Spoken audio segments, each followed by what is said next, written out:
guys, Robbie46 here, and welcome yourselves back to Ride. Oh my god, Robbie's playing Ride again. What's going on? Well, obviously, Ride 2's out at the end of this week coming, Friday the 7th of October. So I thought I'd revisit the first one and talk more about Ride 2, as I'm doing a mini championship of 3 races. There'll be 3 races in this video, whilst I talk about Ride 2. Like I said, out Friday 7th of October. It's it hasn't had the build up to the first ride. Obviously, when the first ride was first announced, everyone was getting really excited because it was this brand new IP, and it was looking like it was going to be an awesome game. But unfortunately, it just fell short when it came out, with quite a few bugs and problems within the game. One of which is still present, which is the fucking annoying frame rate drop, which is mainly on the Xbox One version of the game. It's so annoying, makes it really difficult to actually play, but yeah, hopefully it's fixed in the new one, because when you're playing on the Xbox One version and you go into a race, there's this, the only way I can describe this noise is like, it's almost like a static electricity clicking noise that you get when you start a race. It's horrible to hear, and it just makes the frame rate go fucking mental and keep dropping, which is really annoying. But I mean, the Ride 2 is still meant to be at 30 frames per second. Now I know that well, that's on consoles anyway, but on the PC you will be able to get it up to 60 FPS. But the thing is, like, 30 FPS isn't actually too bad. Like, you look at games like Forza Horizon, which all 3 of them run on 30 frames per second, and the latest one, Forza Horizon 3, runs really smoothly. And even when there is rain, it still runs super smooth. And I, for one, haven't had any frame rate issues with that game yet. Even going through all the destructible environments and stuff, still no drop in frame rate. Obviously, all of the other Milestone games run at 30 FPS. Valentino Rossi the game, that run at 30 FPS, and I mean, it wasn't too bad. There were the occasional issues when you were racing, when you got a frame rate drop, especially when you're doing like a career mode or quick race. When there's a lot of AI riders on the track, it does seem to drop a little bit, but only momentarily, and then it comes back up to the 30 FPS. In the rain, it kind of struggled quite a bit. You could hear the rain sound effects stuttering whilst doing wet races. That was a bit of an issue. Not too bad, because it didn't really affect the flow of game. It just affected the audio of the rain. But yeah, so Ride 2 at 30 FPS, if it works and if it runs really smoothly, which, I mean, not being funny, there's no reason why it shouldn't, because a game as really like graphically beautiful as Forza Horizon 3 running at 30 FPS has no problem whatsoever keeping that 30 FPS. Not being funny, that's going to be a lot better looking game than what Ride 2 is. So there's no reason whatsoever why Ride 2 can't constantly run at 30 FPS on consoles. The other thing is, obviously, Ride 2 now has wet races, so we'll have rain. Hopefully we won't have a similar issue with frame rate as we did in Valentino Rossi the game with the rain, with the rain sound stuttering during the race. Hopefully that won't happen, but that's yet to be seen, so we have to wait and see what happens with that. Obviously, the sound of the bikes have been improved a bit. They've changed the way that they've recorded the sounds of the bikes, pretty much putting a microphone on the exhaust pipe of a bike, and then running it on like a dyno machine to get the bike sounds that way, which should be good. I mean, from what I've heard, there's still room for improvement, but they're definitely better than what they were in the first ride. Yeah, they didn't sound overly impressive in the first ride. Obviously, you could distinguish between different classes and that, so it wasn't too bad. It's just, you know, compared to a real life sound, it didn't really sound anywhere near as impressive. And there was like, you put new exhaust on your bike and it didn't sound any different whatsoever, just sounded exactly the same. But apparently, doing the new customization stuff, you will get different tones and crackles and stuff like that through the exhaust, changing it. Obviously, with bikes now, you can change them into a race modified bike, changing the liveries and the fairing and stuff like that. So, really looking forward to that. The rider style editor is back as well. I hope it's not just like a carbon copy of what we had in Ride 2. I hope it's a bit more detailed than what we had. Obviously, I did do a series of recreating riding styles in Ride 2. I would love to bring that back if the new ride has a more in-depth rider editor. So if they do that, then I'll definitely bring that back and try and recreate riding styles even more accurately, because that was a lot of fun doing that, and you guys seem to enjoy it as well. Obviously, we got over 200 bikes in the game as well, plus a load of different circuits. A lot of the circuits are from the first ride, so to me at the moment, I mean, obviously I haven't played it yet, or I will play it when it comes out. I am getting it, but to me at the moment it's looking more like Ride 1.5 rather than Ride 2. But as long as the frame rate is good and the feeling of the bikes is a lot better, then I mean, already that's a big improvement over the first ride. The first ride didn't really keep me busy for too long after I played obviously a bit on the PS4, then because there was a week delay on the Xbox One for some reason and stuff like that, because Milestone had some issues coding for the Xbox, hence why MotoGP 14 didn't come out on the Xbox One but did come out on the PS4. But at least it's coming out on the same day this year, so it's going to be interesting just to see like the improvements of the overall game, the overall look of the game. Obviously we've got some really good road tracks, road racing tracks in there. I know that quite a few people have been complaining that they're not recreated exactly as what they are in real life. Obviously I haven't been to every single track. I haven't been to any road racing tracks, only from what I've seen on the TV. But yeah, there is room for improvement on tracks as well. Also, for some reason we're getting 2014 Donington again. I don't know why they can't update it. I don't know whether it's a licensing issue or they just can't be bothered. So obviously they've changed the foggy S's a bit, opened them out so it's a bit quicker through there.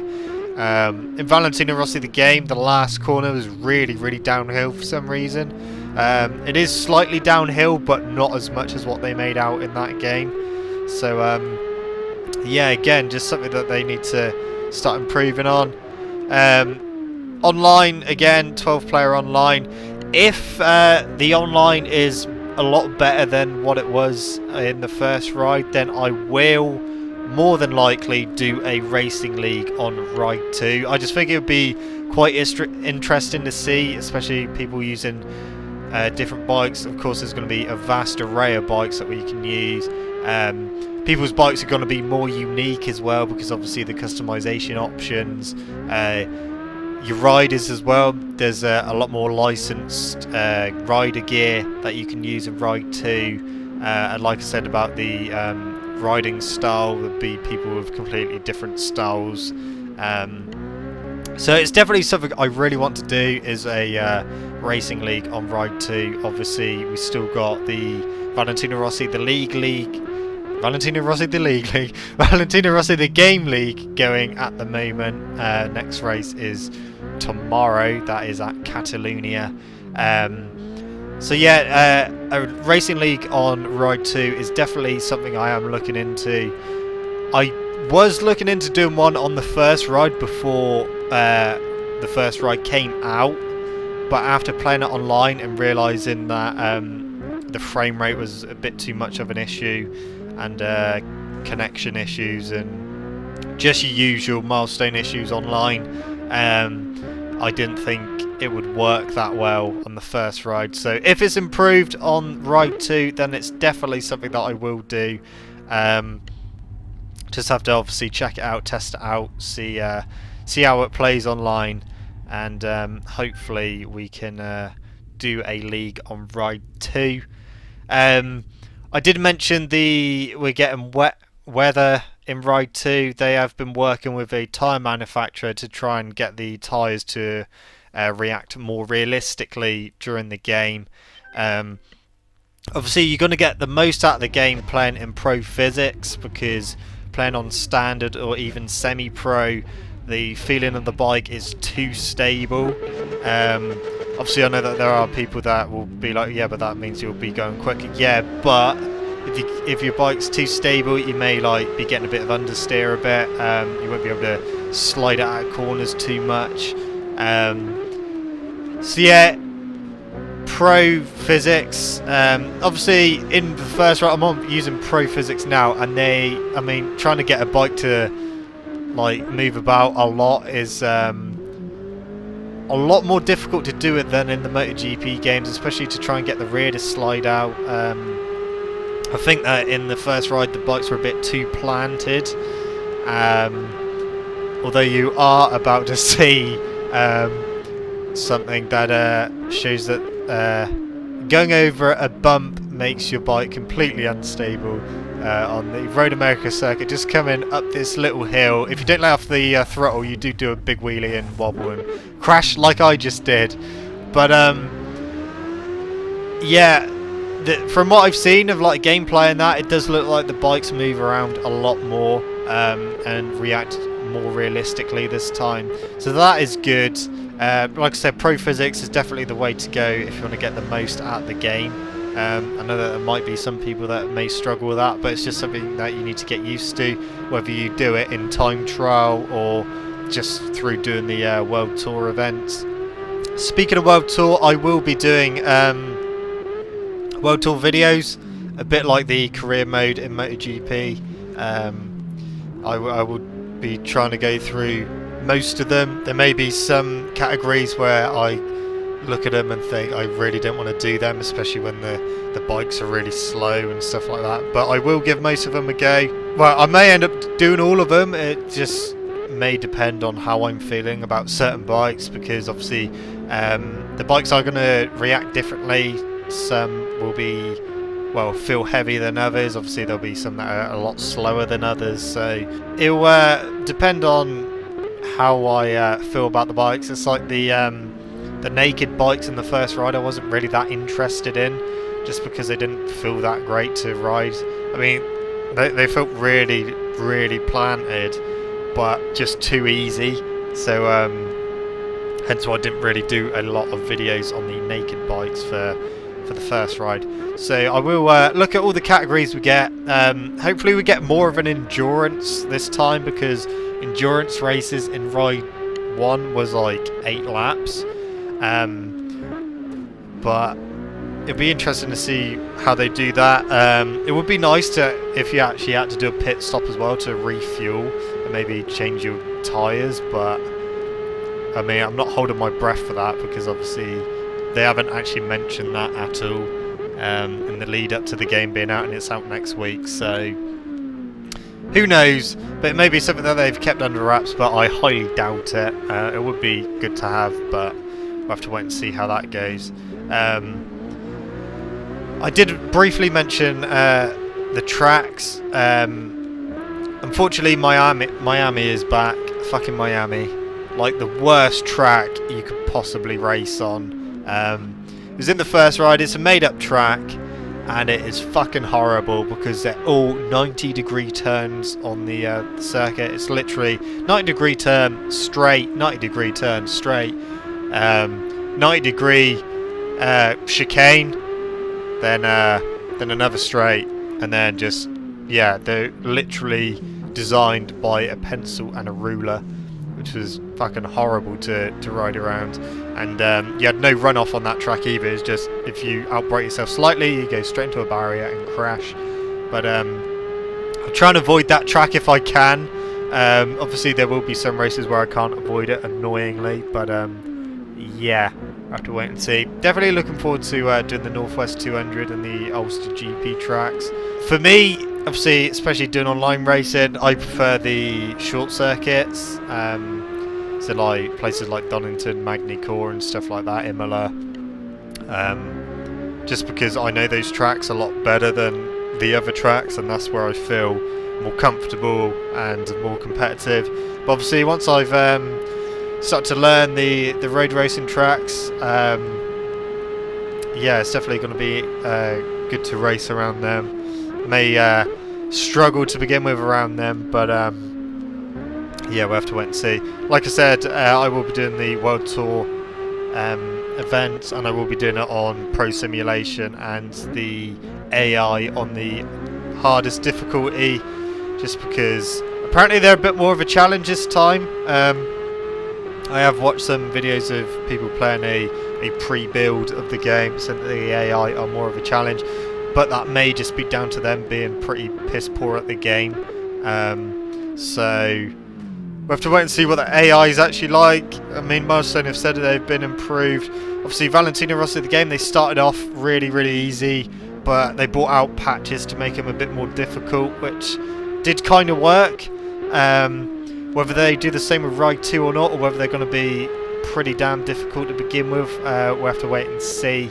It's definitely something that they always need to improve on, because the more games they make, the faster and faster people are getting, which means that the AI, which may have been like really difficult to beat like 5 years ago, are super easy to beat now, because they just pretty much copy the AI from previous games and put them in. But yeah, it's definitely something they need to start improving on, because it can get a bit boring when you're racing against the AI. They're on the hardest difficulty and you're still beating them by like 10 seconds. So hopefully that won't happen in Ride 2, but we'll have to wait and see. Graphics wise, Ride 2 looks slightly better. It's not a huge improvement. It's nowhere near like the likes of F1 2016 or Forza Horizon 3, unfortunately, even though obviously the consoles are more than capable of doing that. It's just the graphics engine that Milestone use is very dated now. I would love to see a bike racing game in like the Unreal engine. I'm not sure if the Unreal engine would run well on a racing game. I don't know much about graphics engines, but to have that kind of realism in a bike racing game would be awesome, I think.